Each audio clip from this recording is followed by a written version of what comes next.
Our story begins in the early morning hours when the fog was still thick and clung to the ground, and all around, glistening like pieces of shattered glass in the moonlight, was the dew covering the grass and small bushes that adorned the campsite. The wood elf, known only to few as Talon, lay half asleep in his patchwork tent. He lay there listening to the early morning songbirds and covered almost completely in heavy furs. The morning's cool breeze swept through the camp, rustling the few leaves that dotted the ground, and gently kissed his cheeks. This caused him to pull his furs even tighter around himself. After a few moments, though, the sun began to make its way through the canopy, burning away the chill in the air.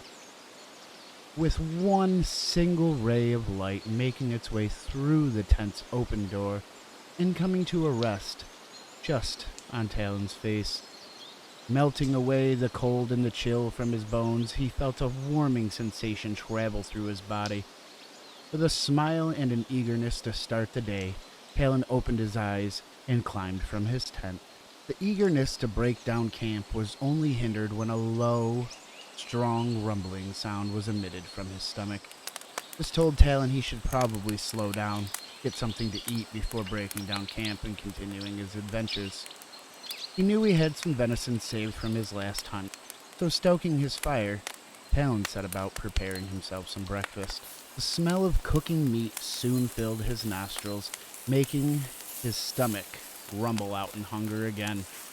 A moment later, with his venison finished cooking, Talon sat down next to the fire to enjoy his venison. A small amount of morning ale would accompany it as well, when to his surprise he was startled by the thundering sound of steel on steel clashing. The sound seemed to be coming just a few hundred yards away from his current position. Jumping to his feet, dropping his wooden plate and sending his venison rolling through the dirt, without hesitation his hands reached out, grasped the shaft of his hunting bow and the strap of his quiver, as he skillfully swung it over his shoulder, coming to rest perfectly between his shoulder blades. He took off in the direction of the commotion. It didn't take long for Talon to reach the tree line of a small clearing. Quickly taking cover behind the nearest tree, Talon could hear the now deafening sound of sword on sword and shields cracking and splintering with each massive blow they took. Sticking his head out, just ever so slightly, from behind the tree, he could see the skirmish taking place before him. He recognized the soldiers who were donning armor of deep browns, reds, and tempered steel hues as Imperial soldiers.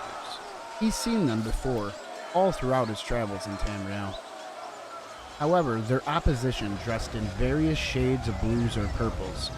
It was hard to make out completely with all the whirling and the smoke and all the fighting and clashing, but he could tell that their armor was covered in different furs, scales, and small bones that resembled spikes.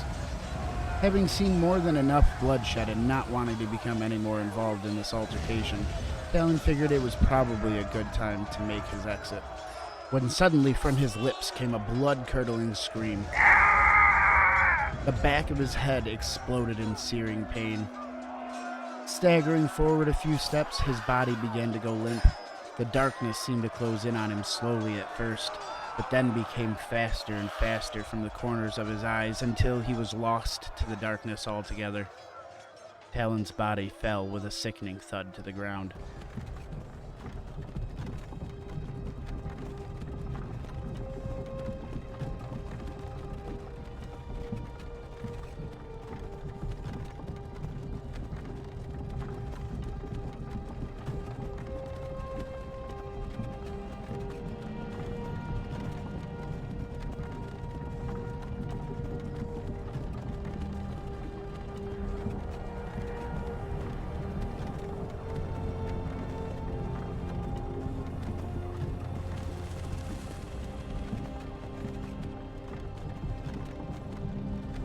Hey, you.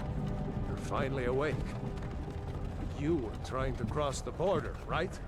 Walked right into that Imperial ambush, same as us. And that thief over there. Damn you Stormcloaks. Skyrim was fine until you came along. Empire was nice and lazy. If they hadn't been looking for you, could have stolen that horse and been halfway to Hammerfell. You there. You and me. We shouldn't be here. It's these Stormcloaks the Empire wants. We're all brothers and sisters in binds now, thief. Shut up back there. What's wrong with him, huh? Watch your tongue. You're speaking to Ulfric Stormcloak, the true High King. Ulfric? The Jarl of Windhelm? You're the leader of the rebellion. But if they've captured you... Oh gods, where are they taking us? I don't know where we're going, but Sovngarde awaits. No, this can't be happening. This isn't happening. Hey, what village are you from, horse thief? Why do you care? A Nord's last thoughts should be of home. Rorikstead. I'm from Rorikstead. General Tullius, sir. The headsman is waiting. Good. Let's get this over with. Sure. Mara, Debella, Kinnereth, Akatosh, Divines, please help me.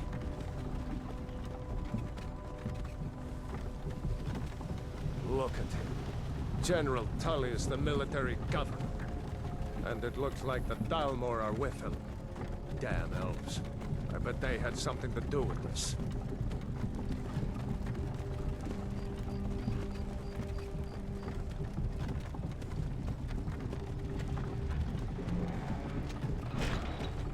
This is Helgen.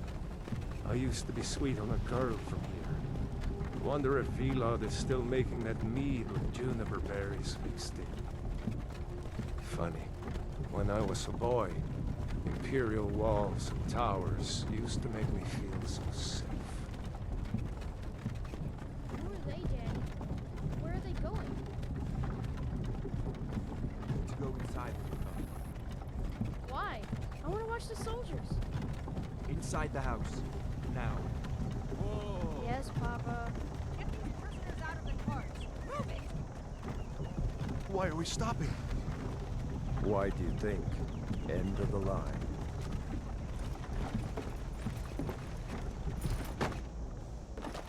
Let's go. Shouldn't keep the gods waiting for us. No, wait! We're not rebels! Face your death with some courage, thief. You've got to tell them! We worked with you! This is a mistake! Step towards the block when we call your name. One at a time. Empire loves their damn lists. Ulfric Stormcloak, Jarl of Windhelm. It has been an honor, Jarl Ulfric. Ralof of Riverwood.